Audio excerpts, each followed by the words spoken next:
제가 운영하던 식당의 영업권과 영업시설물을 10년 전에 아내 고모부에게 3억 4천만 원에 양도하였습니다. 양도대금 중 3억 원은 받았는데 4천만 원을 받지 못하던 중 변제기로부터 10년이 지나버렸습니다. 고모부를 만나서 변제 요청을 했고 어떻게든 돈을 만들어서 한 달에 얼마씩 주고 4천만 원은 그대로 다 해주겠다는 말을 녹음했습니다. 제가 소송을 하면 돈을 받을 수 있을까요?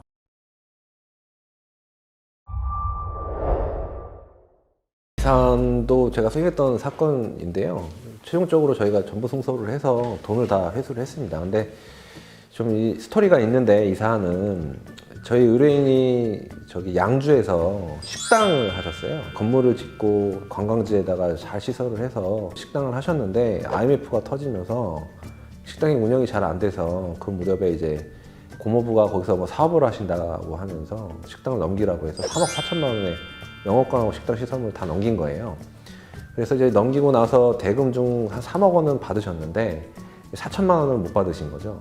한참 뒤에 97년이면 벌써 꽤 오래된 일인데, 근데 이제 4천만 원에 대해서 고모부다 보니까 믿은 거죠. 준다고 하니까 믿고 계속 기다렸는데 계속 안 준 거예요. 그러다가 10년이 지나 버린 거예요. 그러다 보니까 변제기가 10년이니까 소멸시효가 완성이 된 거죠. 10년짜리 소멸시효가 완성이 됐으니까 걱정이 되는 거죠. 소송을 하더라도 이게 받을 수 있느냐. 저한테 문의를 하셨고, 사실 제가 좀 코치를 해드렸습니다. 이게 제가 봐도 이미 소멸시효가 완성이 돼서 소송을 하게 되면 그 고모부 쪽에서도 변호사가 붙을 거 아니에요.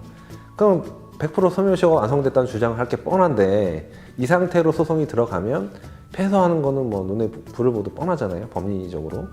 그래서 좀 코치를 해드렸습니다. 사실은 고모부님을 좀 찾아가셔서 좀 어쩔 수 없다, 좀 녹음을 하셔라. 그러니까 그동안 계속 4천만 원을 달라고 하셨으니까 좀 방문을 하셔서 그런 얘기를 하면 준다는 얘기는 했으니까 분명히 얘기를 할 거다. 그래서 요런 해서 요런 걸 물어서 녹음을 해오시라. 그걸 해서 가서 만나서 돈을 달라고 요청을 계속 하신 거예요. 이제 읍소를 하신 거죠, 의뢰인이. 읍소를 하면 돈을 달라. 그러니까 이제 고모부도 양심이 있으셨는지 뭐 이래저래 해서 어렵다, 뭐 자식 문제로 어렵고 뭐 어떻고, 그렇지만 내가 뭐 분할해서라도 어떻게 주겠다, 뭐 돈을 마련해서 주겠다, 뭐 내가 4천만 원 반드시 주겠다, 이런 말을 하신 거예요. 녹음을 해오셨더라고요. 들어보니까 좀 가능성이 있어 보였습니다. 그래서 그 녹음 목록으로 만들어서, 이거는 소멸시효가 완성이 됐지만 이 소멸시효 완성 후에 채무 승인을 함으로써 시효 이익을 포기를 했다. 그러니까 소멸시효 완성 후에 채무 승인을 하게 되면 소멸시효를 포기를 한 걸로 추정을 하기 때문에 그 대법원 판례를 들어가지고 주장을 했습니다. 근데 이제 시효 이익을 포기를 하는 거는 사실 엄밀히 하면 법리적으로 처분 의사가 사실 있어야 돼서 좀 애매한 부분이 사실 이 사건에서 있었습니다. 그래서 1회 조정기일 때 이제 조정위원으로 들어오신 분이 이거를 시효 이익 포기로 볼 수 있느냐라는 의문을 제기를 하면서 저희 쪽에 사실은 좀 대폭 감액된 금액으로 조정을 하라고 권유를 하셨었어요.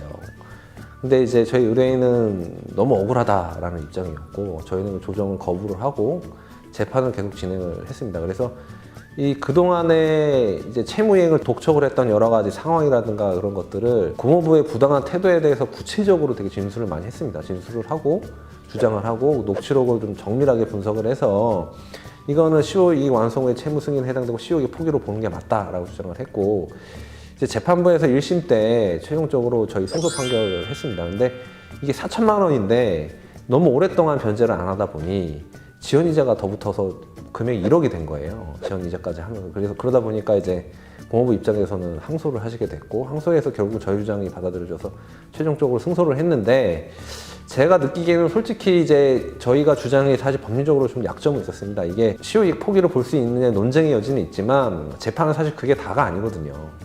판사 입장에서는 좀 애매한 부분이 있다고 하더라도 최종적으로 이거는 반드시 고모부가 지급을 해야 됐어야 하는 돈이고, 단지 자기가 조카의 돈을 줘야 함에도 불구하고 고모부라는 지위를 이용을 해서 신뢰를 저버린 행위였기 때문에 이거는 완성 후 포기라는 걸 인정을 해줘야지 정의관념에 부합을 하는 거고 구체적 타당성에 맞는 겁니다. 그리고 이미 자기가 돈을 지급을 하겠다는 의사를 표현을 했기 때문에 시효이익 포기로 볼 수 있는 게 맞거든요.